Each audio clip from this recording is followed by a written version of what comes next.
Balancing Affordable Legal Services and Profit with Christina Gilbertson, episode 270. Are you ready to make your law firm a profit-generating machine that will free up your time and skyrocket your impact? With more than 2 decades of business growth experience and having proven that you can be successful while prioritizing your family and your impact, introducing the Profit with Law podcast. I am your host, the creator of the firm differentiator 10x effect, Moshe Amsel. Well, hello and welcome to another amazing guest interview here on the Profit with Law podcast. I'm your host, Moshe Amsel, and today I have a treat for you, not because it's an expert from the marketing arena or somebody who runs another podcast or somebody who's let's see, what else? What are the other types of guests that we have on here? No, this is a fellow attorney. This is somebody who is in the trenches with you. This is somebody who is on the same journey that you're on.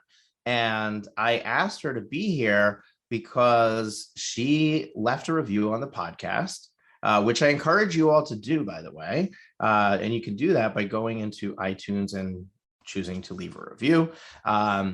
Those reviews are really important for us because people, when they are looking for content to consume, they look at those reviews.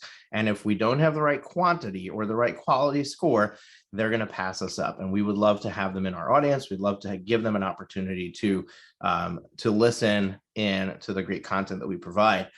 But our guest today is Christina Gilbertson, and Christina left a review that when I read it, I told Mimi, Mimi, we have to get Christina on the show. Reach out to her. Let's see if we can make this happen. And here she is. So I'll share that review with you shortly so you can see why I wanted her on the show. But let me tell you a bit about Christina real quick.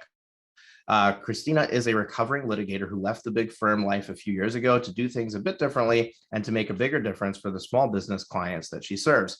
She despises the billable hour, and I love her for that. I'm sure we'll dive into that shortly. So she despises the billable hour. She built her growing practice using a subscription package and flat fee services. And her goal is to even the playing field a bit so that the small businesses can get the quality legal services they deserve at a price they can afford.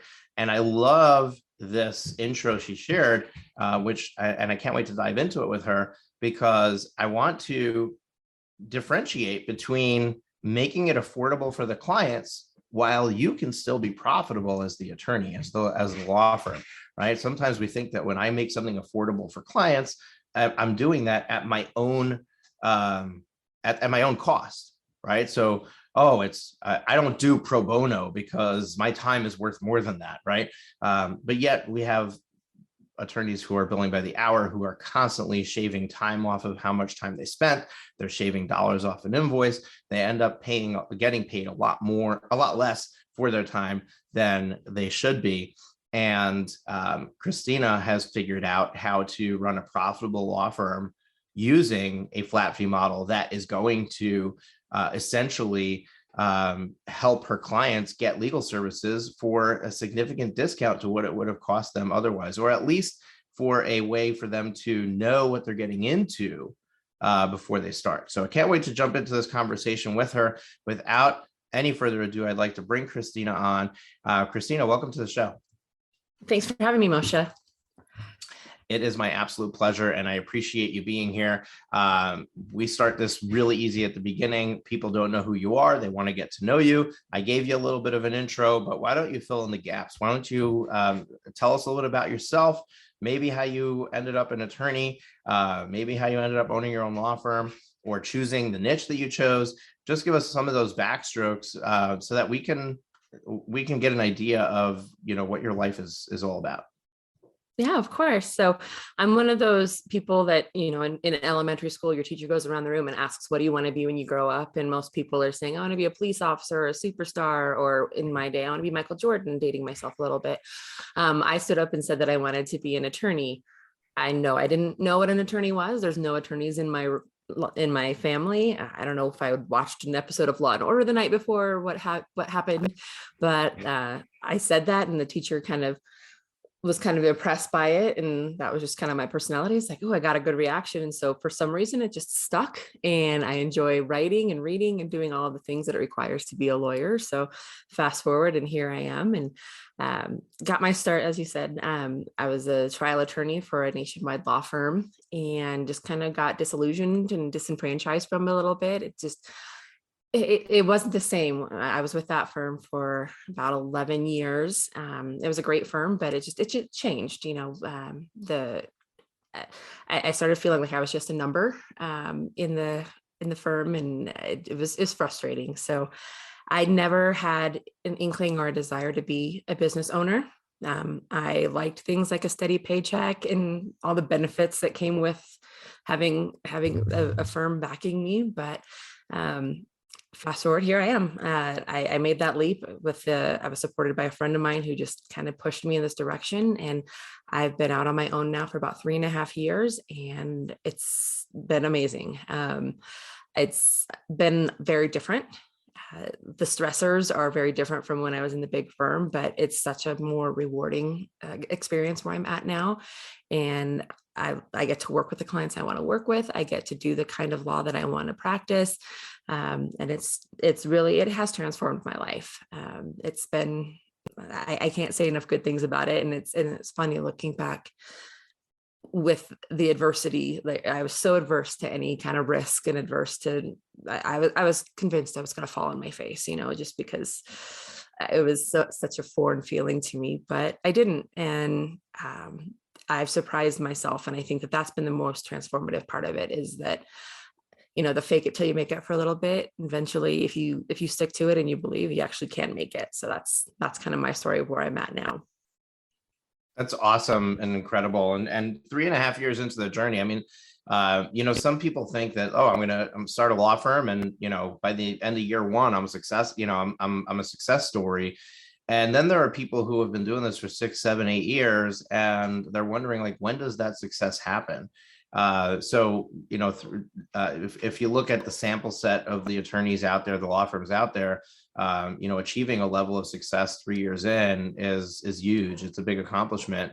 And I'm sure that it wasn't easy. I'm sure that it didn't come, on its own. And I'd love to get a little bit of insight into that journey as we progress through this conversation. But kudos to you for what you've built already. And I'm excited to dive into some of the details.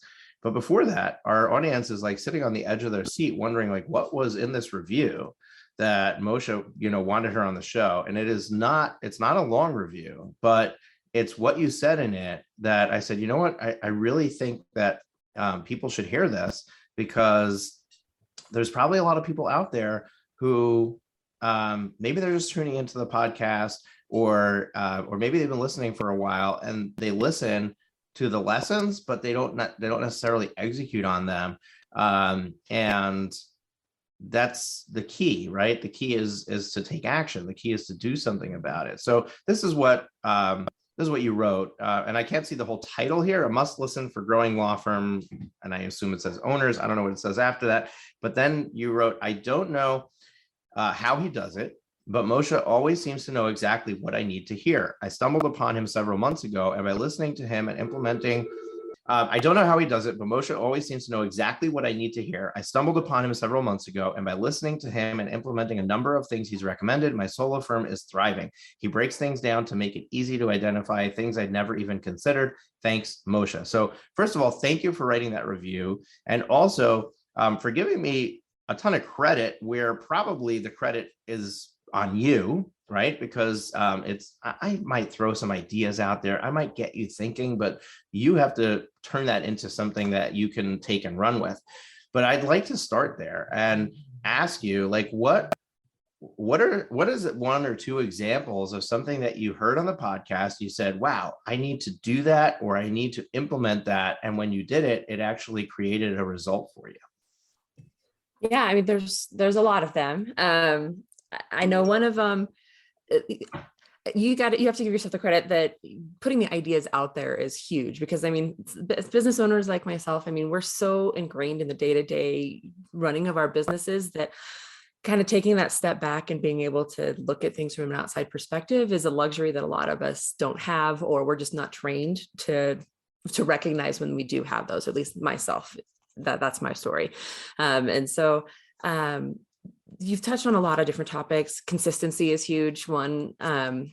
I tend to be one of the people that takes 12 steps or one step in 12 directions instead of 12 steps in one direction. And I remember there was a podcast where you talked about, the consistency, you have to do the same types of things to get to where you want to go. And instead of squirreling is what I call it when I'm trying to do a bunch of different things, I had to take a step back and recognize that's what I was actually doing, is squirreling, and I wasn't making a lot of progress or improving things in any one area. I was just kind of halving it, along the way. And by being consistent and realizing, okay, let's just pick something, and consistency and focus. Let's pick a horse and let's ride it. Let's come up with a plan and let's figure out how to make that one aspect of what we're trying to do. Let's see it through. Let's make it happen and let's get it done. So that was definitely something that you had touched on that was helpful for me. You have lots of different podcasts on different technology aspects, and that has been great for me.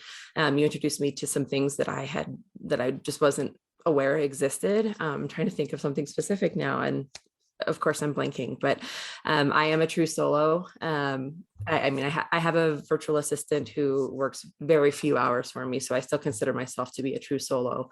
And that's by design. I want it to be that way, but I want there to be technology and systems and processes and all of the things in line so that the firm runs itself as much as it can. And that's another piece that you had touched on, is prioritizing, systematizing, all of those things.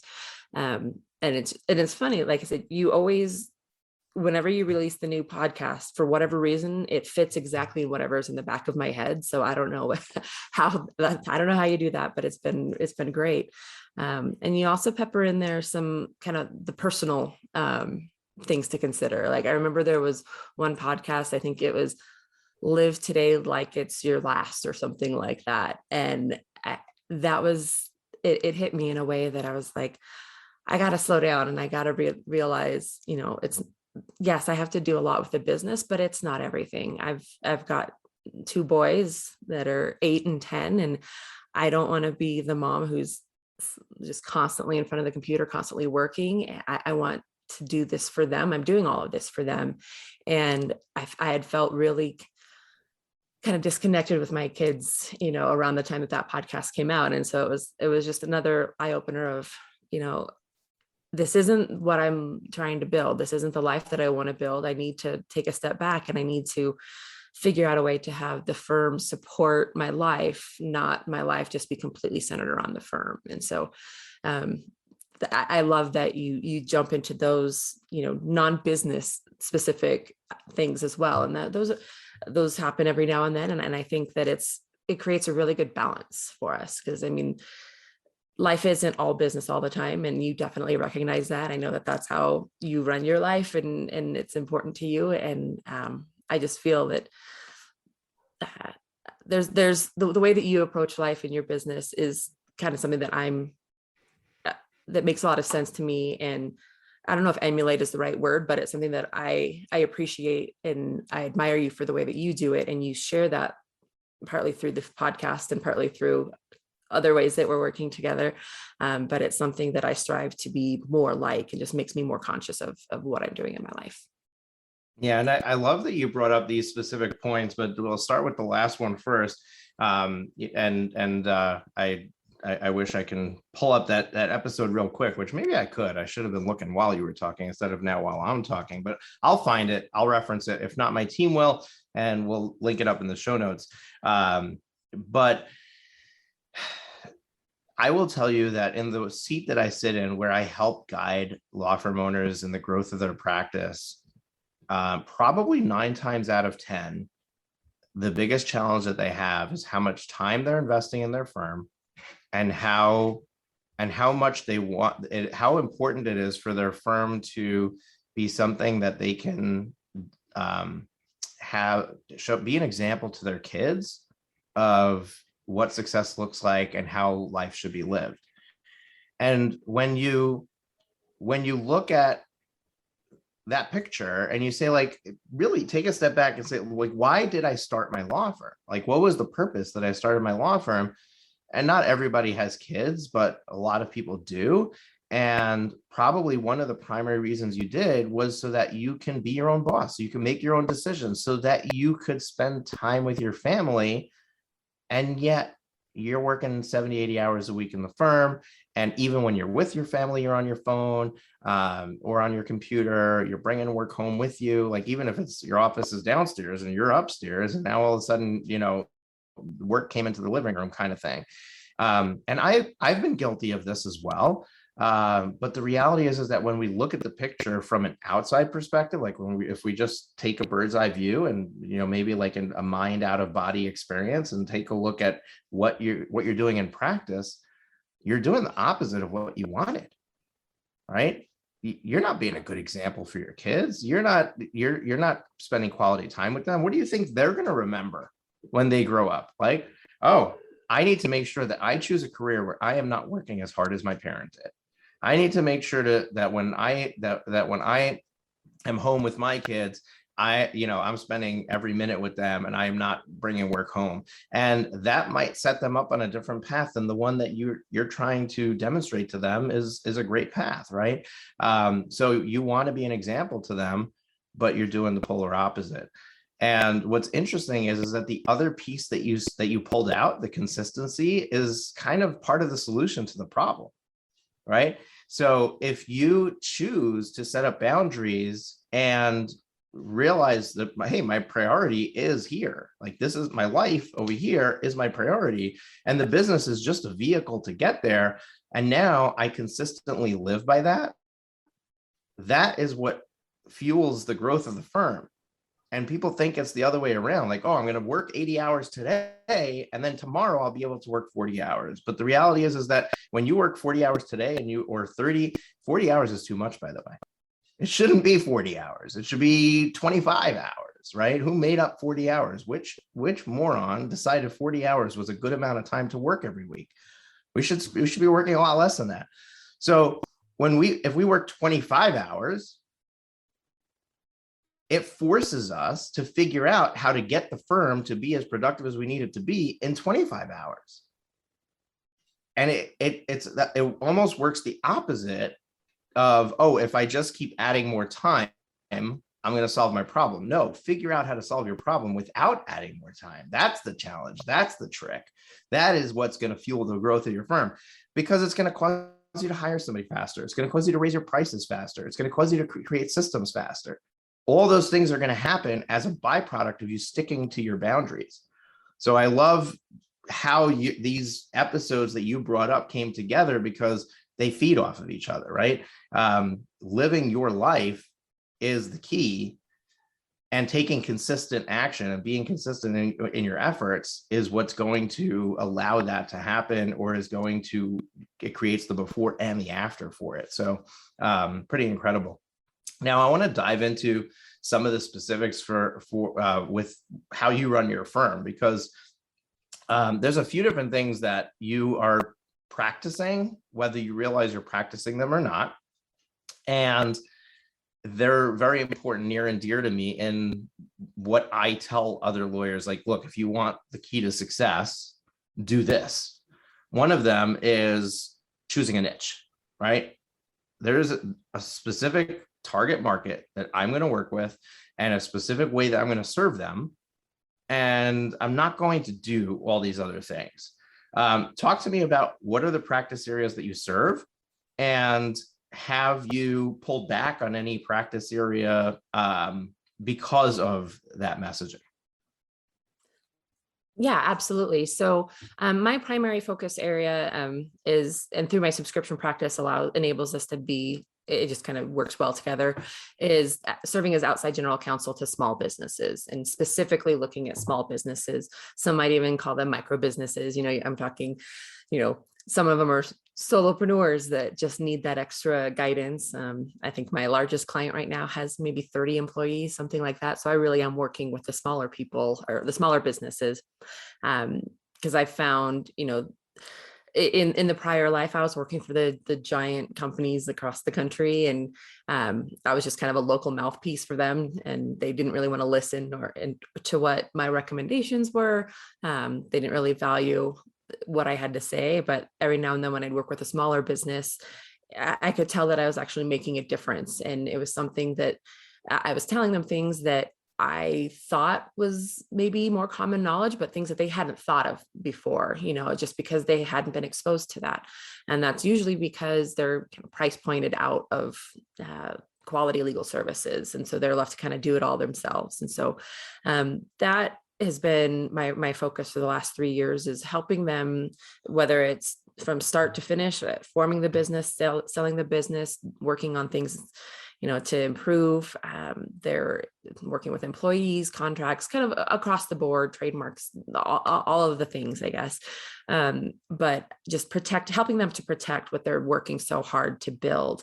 And it's more of a partnership that I create with them. And it's I don't have a specific industry that I focus on, but for me, it's a mindset. So I'm looking for that business owner that is either in that growth period where they realize they've been doing it all themselves and they can't keep doing it all themselves, and they are ready to kind of get that legal piece off their plate and just have somebody in their back pocket, or somebody who is like, I have no desire to touch anything legal. I'm just starting out. I know better. I'm not, let me just stay out of the way and hand that to you. So I'm looking for the people that recognize the importance of protecting what they're building.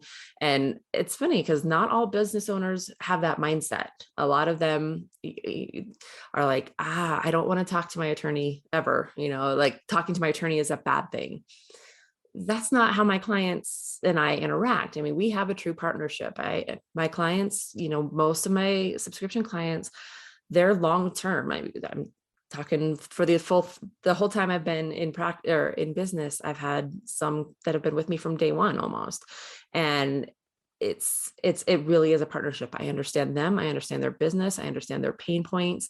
They understand how I work. And it's just a very symbiotic relationship. And it really is a true partnership. And so that's what I look for in a niche. And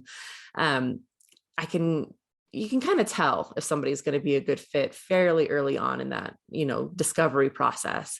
And so I've expanded a little bit from protecting the business assets to helping them protect their personal assets. So there's a little bit of estate planning involved there, but I have definitely been able to take a step back on a number of other practice areas.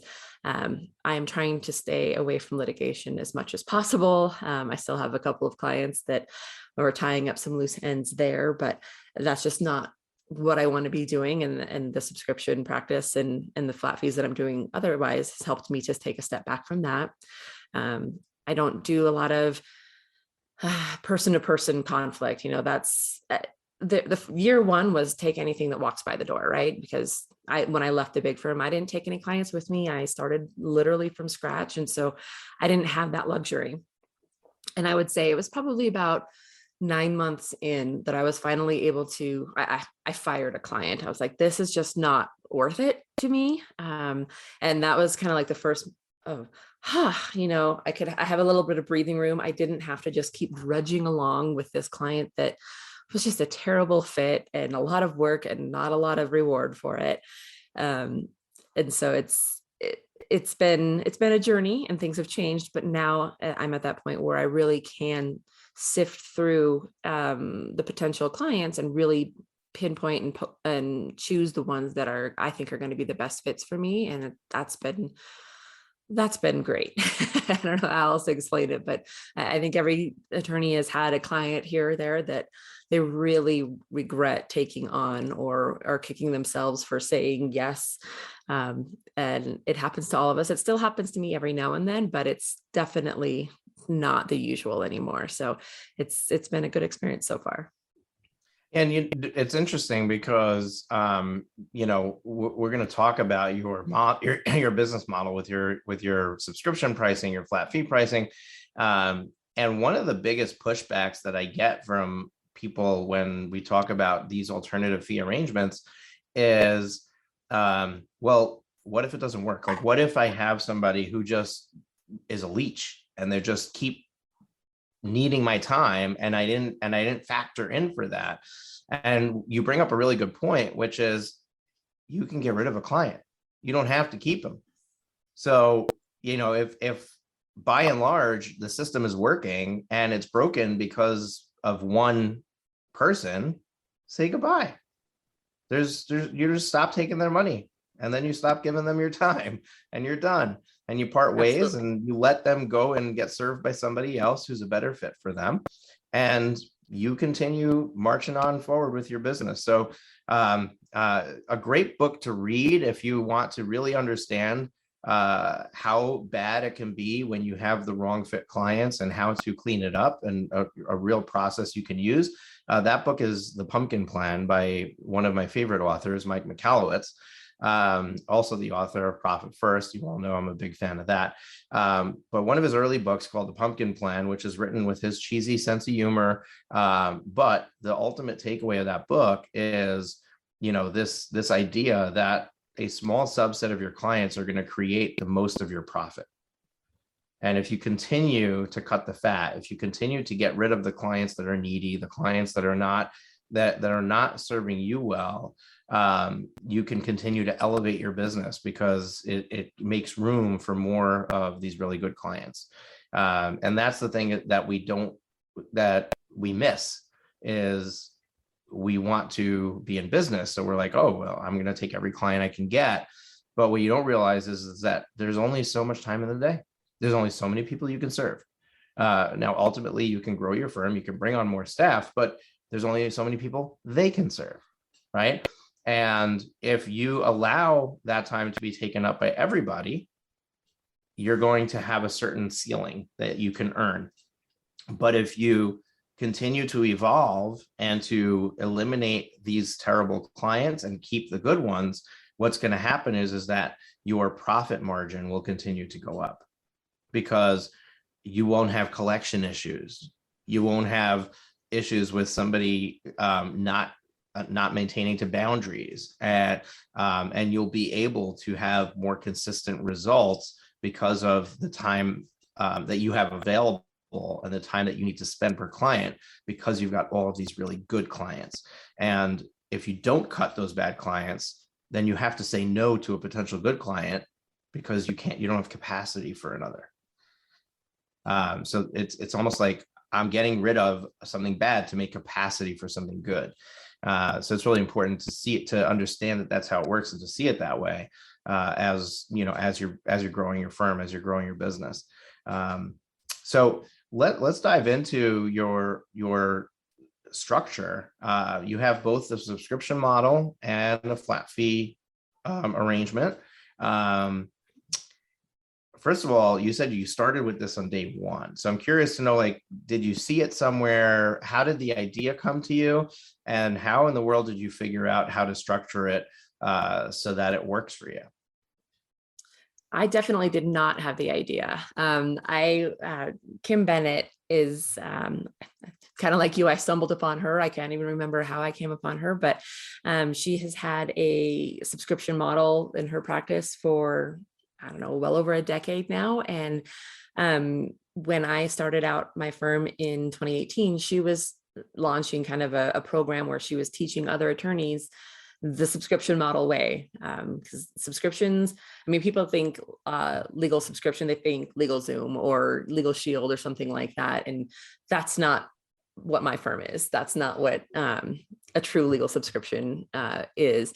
And so she was doing a program, and rather than trying to have us all reinvent the wheel, she kind of gave us the ingredients and the recipe, and we just kind of followed it and created it, and she kind of guided us through that process. And so that was, I'm lucky I stumbled upon her as well, because I'd done the billable hour for far too many years, and it's draining. It's awful. Lawyers hate it. Clients hate it. And at first it was kind of like, are people going to buy this? Are people going to be interested in this? And the answer is yes, they are. Clients people in general are loving the Netflix way of life, subscription, everything, I mean, you can get subscription food delivered to your house on a weekly basis. I mean, so there's legal services, it all kind of makes sense. People like that consistency. From legal perspective, they like knowing what their legal fees are going to cost. With the billable hours, I find that clients are hesitant to reach out and talk to you when they think that there might be a problem. They're going to wait until it's a full-blown forest fire before they call you, because they don't want to, risk getting a giant bill at the end of the month. And so just by having that consistency that they can build into their budget, and they know that, here's what you're going to get for that rate every month, which for me includes unlimited phone and email support for your basic issues, and then the different projects and things like that. But that means that my clients are picking up the phone at the beginning when there's an inkling of a problem, and so we're able to get out in front of those problems and keep them from becoming the forest fires. And it's funny, when I first started out, my pricing was way too low, because I was afraid. I thought that I was competing against the Legal Shields of the world. And I was like, well, they're charging businesses, $99 a month. I can't do quite that, but I'll be close to it.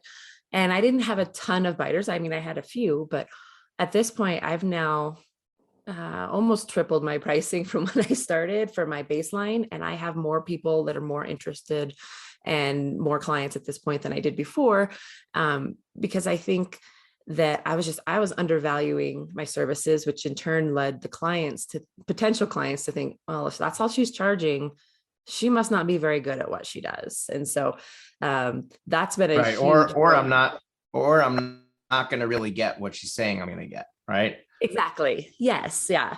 And some months, I come out ahead. Sometimes the clients come out ahead. I have a couple of clients where I won't hear from them from 2 months. I'll reach out to them, try to get them to talk to me and find out what's going on.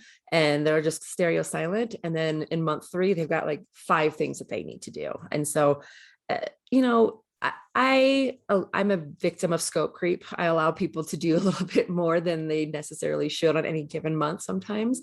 But at the end of the day, I truly believe that it all evens out. And it's something that I'm aware of, and something that I'm certainly working on is to kind of quell that scope creep for folks. But I know you had mentioned how do you make it affordable for clients while still profitable for me? And it took a little bit of time to kind of get to that right pricing point, but I feel like I'm there at this point, because there is that ebb and flow. Not every subscription client is going to need a lot of stuff every single month. That's just natural. I have a couple of clients that, they have a small project they need every month. And I call them my poster child clients, because they're using the subscription exactly as I designed it, exactly how I wanted them to be using it. But for some reason, they're the minority. Most of them are kind of nothing, and then a few things, and then nothing, and a few things. But it works out really well. And I've enjoyed seeing my clients grow from, point A to point B, kind of seeing them hire more people, take on more clients, just do more things, because I know it's only a small part of it, but I'm helping them to have that legal foundation that they need to be able to do that. And that's because of the flat fees and the subscriptions that I'm offering to them. Right. And the key that I wanted you to share, which you just did, but I now need to highlight it and point it out, because I think that it's important for people to hear, is it took you some iterations to get to the point where the pricing was right. And initially you had fear guiding you, which caused you to charge too little. And now you feel like you're at a point where you've got your pricing set, where you're getting clients at this price point, but you're also making a profit. You're also able to fulfill on what you promised them. You're able to give the deliverable and still have money left over at the end. And I think that that's the piece that people are missing. You don't set your pricing and then it's set in stone and I can never change it. So many people get stuck in this, I can't do this because I have to have it perfect before I start. And that's not the way business is. Nothing is ever perfect. And it's all an experiment. So the faster that you start experimenting, the faster you're going to get to the solution. And that's where I have a lot of awe of what you've done, is because it's hard. It's hard to put yourself out there and try something new, and to do it, and to monitor it and tweak it and make it better. But you've done the work. You've put it into practice, and you've made the changes, and now you're at the point where you finally got it right. And there's no sitting around and oh, I hit it, so now I'm set. I don't have to look at it again. You're always going to be making changes. There's always going to be new iterations, but you get to build on a foundation of lessons learned. And I think that's really what's most important. And it doesn't have to be around flat fee pricing or subscription model or anything like that. It could be about anything in your business. People are afraid to hire their first employee. I don't know how to manage somebody. I don't know. I don't have an employee handbook. What am I going to tell them to do? How am I going to fill their time? You'll figure it out. You'll bring the person on. You'll figure it out. A week will go by, they didn't do anything, and you'll realize, oh my gosh, I just paid for a week of somebody's time and they didn't do anything, and you'll get a kick in the pants, and you'll figure out how to fill their plate. They want to take a day off, you'll realize, I don't have a time off policy. You'll make a time off policy. Like, those things are going to happen as a byproduct of you taking the action. So the thing that we need to really hone in on is, don't let fear or masked a different way perfectionism keep you from taking steps forward in your business. And I think that you've done a great job at that, Christina. So kudos to you, but thank you for bringing that to light here, where people can see it in demonstration. As far as your scope creep thing, I want to give you a little bit of coaching here on the call. When you do a subscription model, you build monthly. So the tendency is to think that your deliverables have to be couched in a monthly quantity. And the reality is that there's nothing stopping you from expanding that, right? You can say you have X amount to do in a year or in a quarter.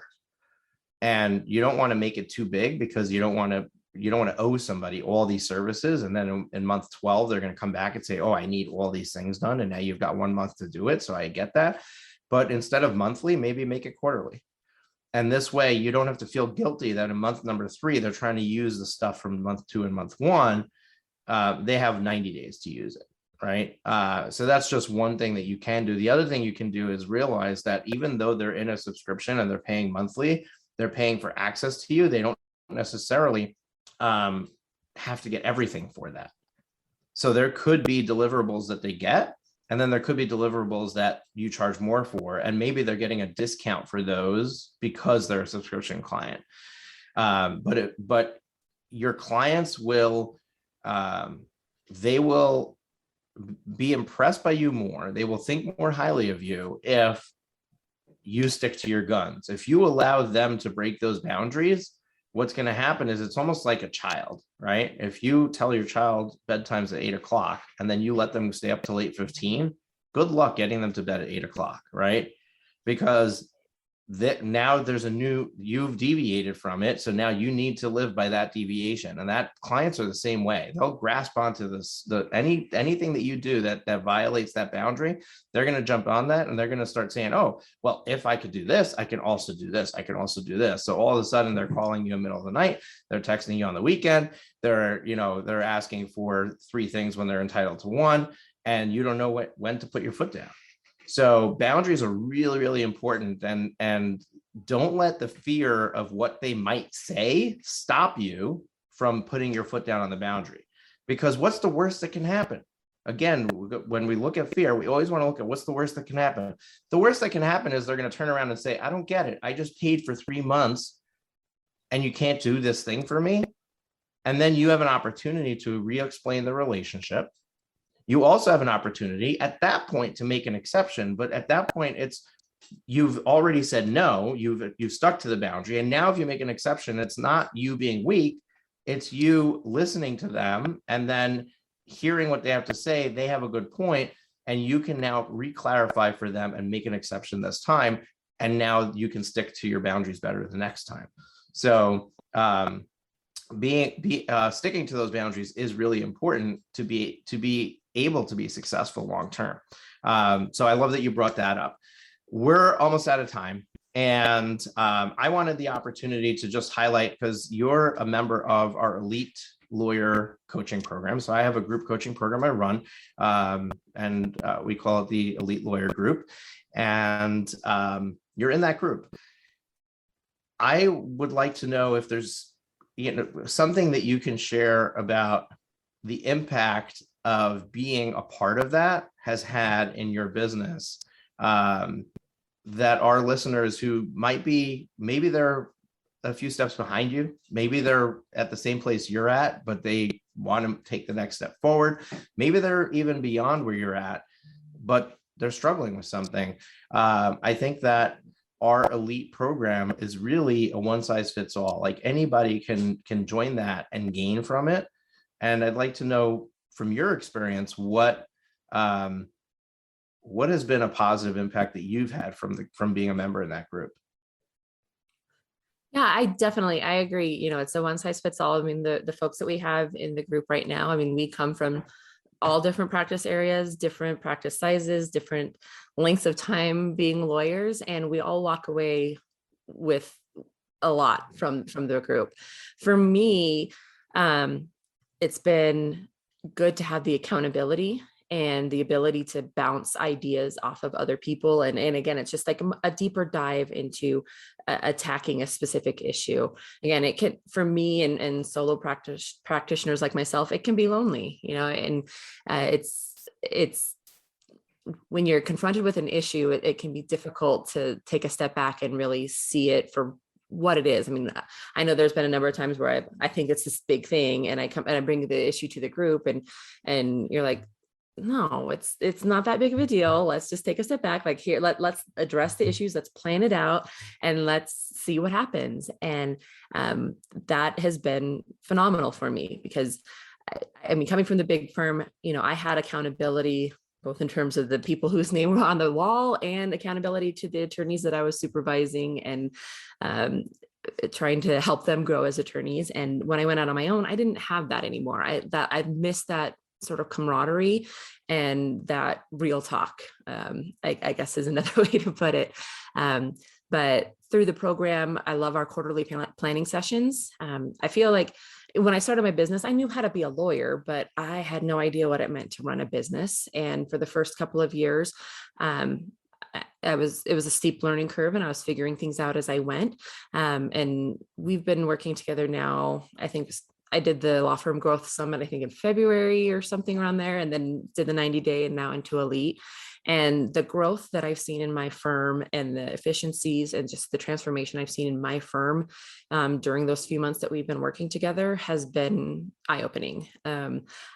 Before I wasn't really planning. I was just kind of floating along and saying, oh, I want to get this done, and someday it'll happen. But through the elite coaching and everything that we've done, I now have specific goals that I set for each quarter. I set specific, whether that's monetary, whether that's specific, contacts that I'm trying to make, different ways that I'm trying to grow my firm in a specific direction.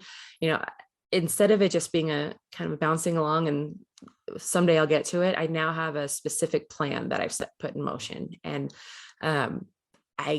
this year I've seen my revenue has literally doubled from prior years. And I know a part of that is because I've been intentional in what I've been doing, because that's something that the elite program has helped me to realize that I need to do. Floating around is okay for a little bit, but I don't recommend it.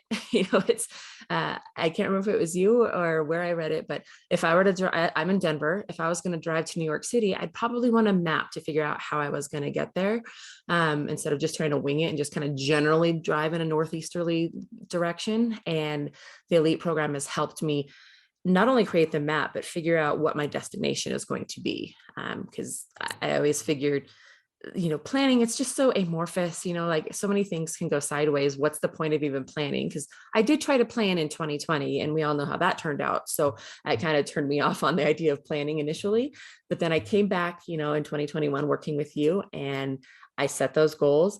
I surpassed a lot of those goals. And for a lot of them, I'm well on my way to getting to them. And it feels good having that plan, having that map. And it's kind of a sense of security, knowing that if I do the work, I can make things happen. And that's really what Elite has been for me.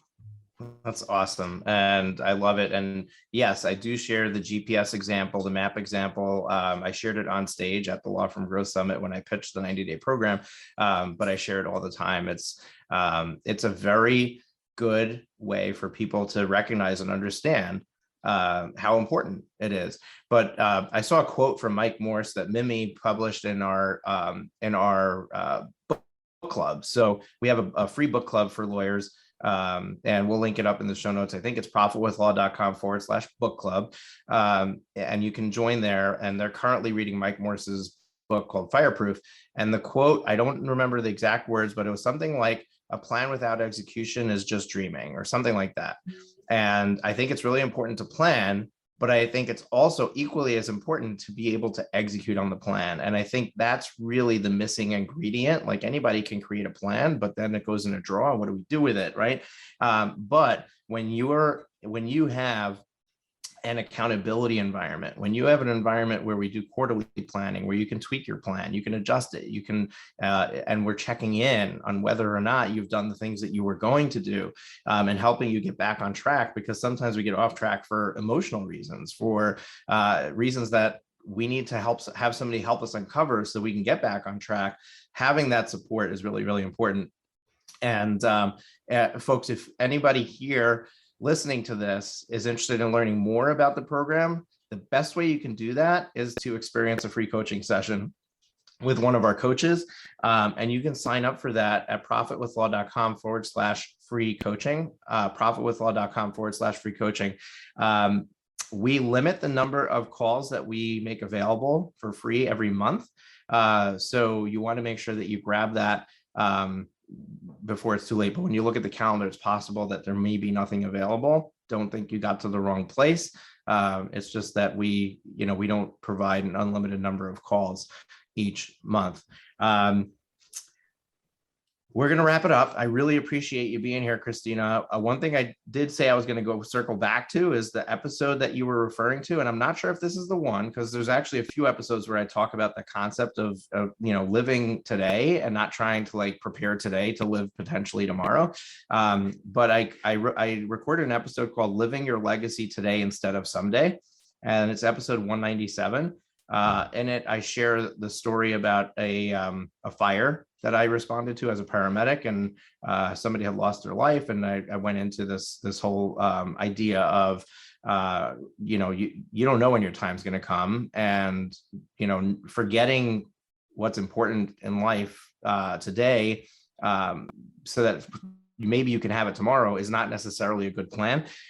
So if you want to listen to that, folks, it's profitwithlaw.com/197, or just do a search for Living Your Legacy Today Instead of Someday, or Profit with Law episode 197 in your podcast player. Should be able to find it fairly easily.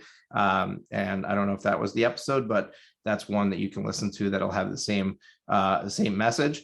And Christina, as we wrap up, what is one piece of advice that you'd like to leave with our listeners? If you can sum up something from your 3.5 years experience running your own law firm, or your many years of experience as a mom, or anything combined that you want to share with them at the end of this episode. For me, I think it's recognizing what you need to make sure that you recognize when you're standing in your own way. That's something that I tend to do a lot with my business. And you're not an island. You shouldn't be doing it all yourself. You need to get help. And sometimes those people that are helping you can help you identify when you're the log jam. And so in order to grow, you've got to get out of your own way and get the help and the support that you need. And that can look a lot of different ways for a lot of different people, but you just got to be ready to kind of make a change and try things out. And if it doesn't work, then that's okay. It's not a failure. It was a lesson learned. Love that. Sounds very familiar. I think that is great advice. There is a company out there that's got a logo that, just put that on the wall, and it's Nike, and it's just do it, right? And that's, if you live your life that way, your business, your life, and you just take away all of the emotions around every decision and just do it, what happens next is going to tell us the result. And I think that is something that, we're so afraid of what might happen next. We create this fictitious ending, and it's never where we want to be, but the action is probably what we need to take to get to where we want to be.